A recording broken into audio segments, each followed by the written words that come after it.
टकली बहुएं। शांति की आदत थी, वो सभी का बहुत मजाक उड़ाती। एक दिन उसके दरवाजे एक साधु बाबा आते हैं जिनके बाल लंबे लंबे होते हैं। बेटी, बाबा भूखा है, कुछ खाने को दे दे। हाँ बाबा आई, खाने को तो बनाया है लेकिन अपने लिए, आपके लिए तो ये ब्रेड है, ले लो। बेटी, बाबा रोटी खाना चाहता है। वो क्या है ना, सुबह से भिक्षा नहीं मिली, 2 रोटी तो बना दे। हाँ हाँ जरूर बना देती, ससुर है ना आप मेरे। वैसे बाबा, बालों में कौन सा तेल लगाते हैं जो इतने लंबे काले और घने बाल हैं? पहले राज बताओ, फिर मैं रोटी बनाती हूँ। बाबा को शांति की बात पर गुस्सा आ जाता है। तू बाबा का मजाक उड़ा रही है? जा, मैं तुझे श्राप देता हूँ कि तू गंजी हो जाएगी। शांति बाबा की बात पर जोर जोर से हंसती है। श्राप? अरे श्राप तो ऐसे बोल रहे हैं जैसे भगवान हो। अरे इतनी ही बात पूरी हो जाती है तो भूखे क्यों घूमते हो? रोटी मांग लिया करो ना। मूर्ख लड़की, तू तो मजाक उड़ाने से बाज ही नहीं आ रही। मैं तुझे और श्राप देता हूँ कि तेरे घर में जो भी औरत आएगी सब गंजी हो जाएगी। बाबा वहां से चला जाता है और शांति के बाल धीरे धीरे झड़ने शुरू हो जाते हैं और एक दिन तो वो पूरी टकली हो जाती है और वो अपने पति से कहती है, हाय रे, इस शहर का पानी भी ना कितना गंदा है। एक मेरे मायके का पानी था जिससे नहाने से बाल ही बाल लहराते थे, और एक तुम्हारा शहर। गंजी हो गई हूँ मैं। अरे पर मैं ठीक हूँ, मेरे तीनों लड़कों के बाल ठीक है, एक तेरे ही बाल कैसे चलेगा? बात तो कोई और लगती है। लेकिन शांति को जरा सा भी बाबा का श्राप याद नहीं होता। खैर, दिन बीतते हैं, शांति को विग लगाने की जरूरत पड़ जाती है और एक बार पड़ोसन आती है। अरे शांति, तेरे ना तो सास घर में ना ससुर, क्यों सारा दिन सर ढकी रहती है? इतनी संस्कारी तो तू है नहीं। हाँ, अरे क्या बताऊं, पूरे बाल झड़ गए, टकली हो गई हूँ मैं, टकली।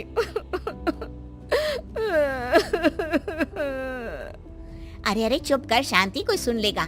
एक काम कर, वो डॉक्टर बाल है ना, उनके पास चली जा, वो तुझे आर्टिफिशियल हेयर लगा देंगे, फिर तो पहले से भी बहुत अच्छे बाल लहलाएंगे तेरे सर पर। शांति डॉक्टर के पास जाती है। डॉक्टर उसे हैरानी से देखता है। क्या हो गया डॉक्टर साहब, कभी टकली औरत नहीं देखी क्या? अरे देखी तो है, लेकिन इतनी टकली नहीं देखी। इतनी टकली से क्या मतलब है? टकली तो टकली होती है ना। अरे नहीं नहीं बहन, मैंने अपने 30 साल के करियर में ऐसी टकली नहीं देखी। अरे ठीक है, पहले मेरे सर में बाल उगाने का कितना लगेगा ये बताओ। डॉक्टर सर देखते हैं और कहते हैं, ना जी ना, कुछ नहीं हो सकता, आपके सर पर बाल उग ही नहीं सकते, अंदर तक बंजर है जी आपका सर। शांति मुंह लटकाकर घर आ जाती है। अब कभी वो नकली बाल लगाती तो कभी पल्ले से सर ढकती। दिन बीतते हैं और उसके तीनों लड़के बड़े हो जाते हैं। एक दिन शांति का पति कहता है, मैं सोच रहा हूँ तीनों की शादी एक ही साथ करवा दूं, खर्चे भी बच जाएंगे और 3 बहुएं एक साथ आ जाएंगी, क्यों? हाँ वो तो ठीक है, लेकिन मेरी एक शर्त है। अरे इस शहर में तीनों की शादी करवाएंगे और कल को दूसरे शहर की लड़कियों को यहाँ का पानी सूट नहीं किया तो जैसे मैं गंजी हो गई वैसे ही वो तीनों भी हो जाएंगी तो। अरे तुम बेवजह डर रही हो, देखो मेरे और तीनों बेटों के बाल बिल्कुल ठीक है, ये सब बातें छोड़ो अब। खैर, शांति की 3 बहुएं आ जाती हैं। शांति ने खास करके उन लोगों को उनके बालों को देखकर ही पसंद किया था। मैंने तो टकली होकर पूरी जिंदगी काट दी, लेकिन तुम तीनों के बाल पूरे घर की शान होने चाहिए। किसी के भी बाल कम हुए तो वो मेरे घर में नहीं रहेगी। इस घर में प्यार और इज्जत के साथ रहना है तो अपने बालों का ख्याल रखना होगा। बड़ी बहू कहती है, जी माँ जी, आप चिंता ना करें, मेरे बाल तो इतने बेशर्म हैं कि मैं आज गंजी हो जाऊं तो कल ही बढ़कर घुटने तक आ जाएंगे।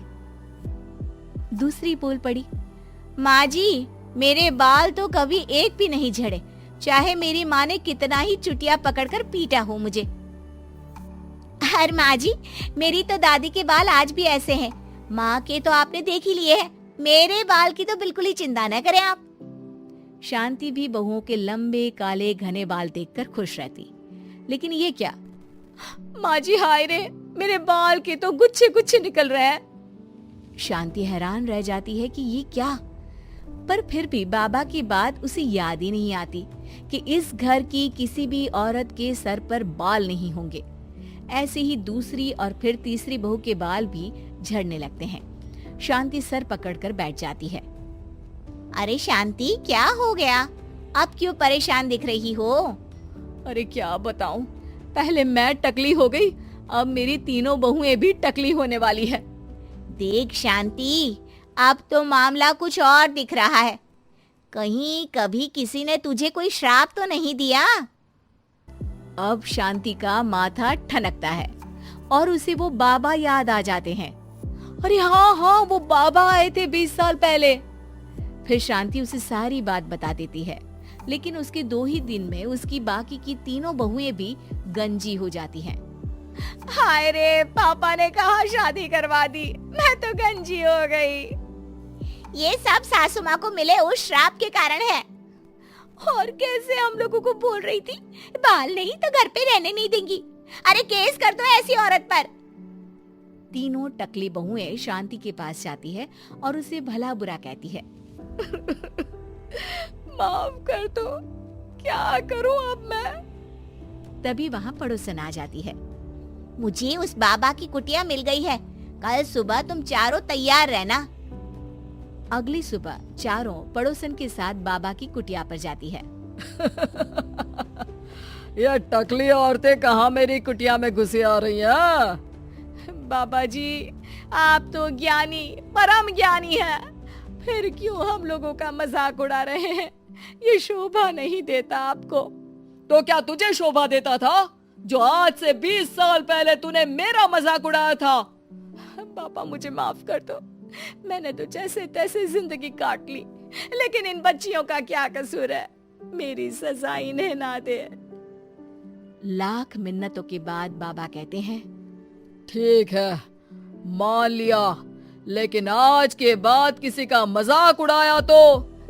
नहीं नहीं बाबा जी, मैं तो किसी का मजाक नहीं उड़ाती हूँ, मेरे तो संस्कार ही ऐसे नहीं है। हाँ बाबा जी, किसी ज्ञानी बाबा का मजाक उड़ाना तो बहुत बड़ा पाप है। तीसरी भी बाबा से माफी मांगने लगती है। बाबा, मैंने अपनी